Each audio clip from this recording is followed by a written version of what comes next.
یہ پرسوں ہی بات ہو رہی تھی کسی دوست کے ساتھ، تو میں نے کہا کسی زمانے میں یہ قزاق جو تھے نا غیر مسلم، یہ مسلمانوں کے ذہین ترین بچے اٹھا کے لے جاتے تھے تاکہ مسلمانوں کے اندر جو ہے یہ ٹیلنٹ جو ہے وہ فروغ نہ پائے۔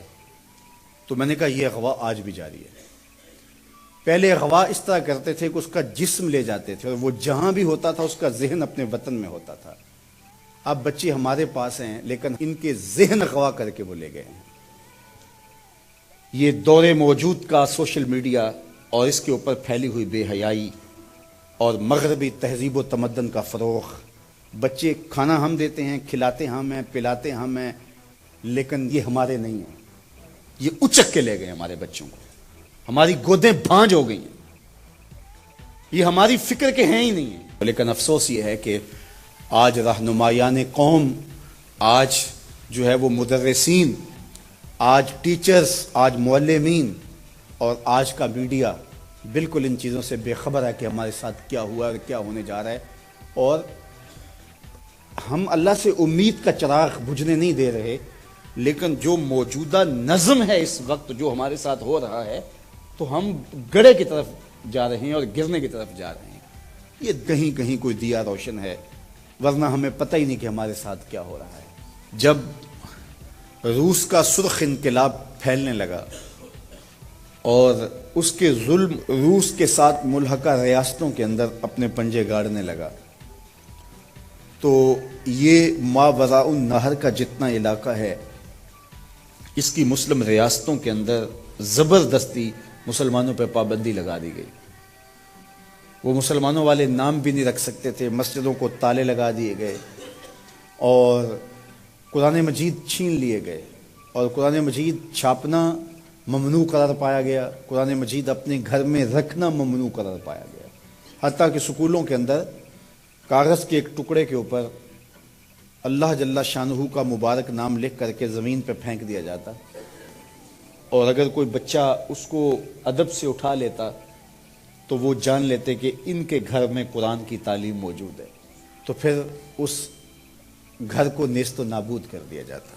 مسجدوں کو بالکل تالے لگ گئے، مدارس تو دور کی بات ہے، گھر کے پچھلے کمرے کے اندر بھی قرآن مجید کوئی رکھنے کی ہمت نہیں کرتا تھا۔ لیکن آج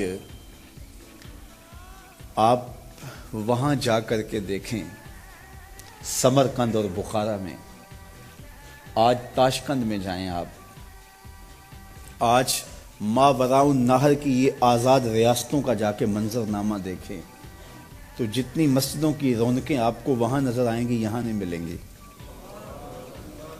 قرآن کے ساتھ جو عشق آپ کو وہاں ملے گا یہاں نہیں ملے گا۔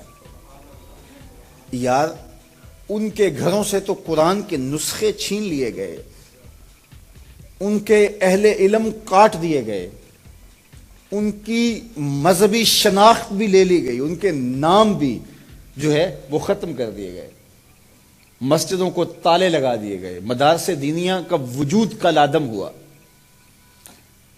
لیکن یہ آج اسلام کی جس طرح نشأت وہاں سے ہو رہی ہے تو یہ کیسے ہوا؟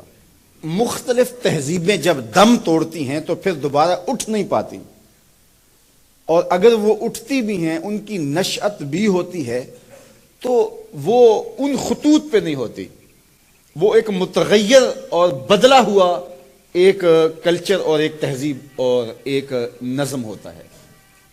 لیکن یہ تاریخ عالم گواہی دیتی ہے کہ مسلمان توڑ دیے گئے۔ یہ ترکی کی مثال دیکھ لیجئے، رسم الخط بدل دیا گیا۔ چنگیز خان کے قبیلے نے تو یہ کیا کہ وہاں بغداد کی جامعہ نظامیہ کی لائبریری کو جلا دیا اور اس کو پانی میں بہا دیا، اور آج تک وہ علم دشمن مانے جاتے ہیں۔ اب جب ترکی میں سلطنت عثمانیہ کو توڑا گیا، انہوں نے ترکی کا رسم الخط بدل دیا۔ رسم الخط بدلنے کا مطلب کیا کہ آنے والی نسلیں ان کتابوں سے ناشنا ہوں گی۔ جب رسم الخط ہی تبدیل ہو گیا تو وہ کتابیں قیمتی جوہر اور موتی سے ہی، لیکن اس کو نئی نسل پڑھ ہی نہیں سکے گی۔ تو بات یہ کر رہا تھا کہ کلچر اور تہذیبیں اور تمدن جب ٹوٹتے ہیں تو دوبارہ انہی خطوط پہ کھڑے نہیں ہو پاتے، لیکن اسلامی تمدن اور اسلامی تہذیب اور اسلامی کلچر اور اسلامی سوسائٹی اور معاشرت، اور جب ہماری سلطنتیں اور ہمارے سلسلے جب توڑ دیے جاتے ہیں تو کچھ سالوں کے بعد یا صدیوں کے بعد ہم جب دوبارہ کھڑے ہوتے ہیں تو پھر انہی بنیادوں پہ کھڑے ہوتے ہیں. یہ وجہ کیا ہے؟ اس کی ایک وجہ ہے اور وہ وجہ ہے قرآن مجید. کیونکہ ہماری تھیوری غیر متبدل ہے. یہ بات ذہن میں رکھیے گا. جب تھیوری ایک ہو تو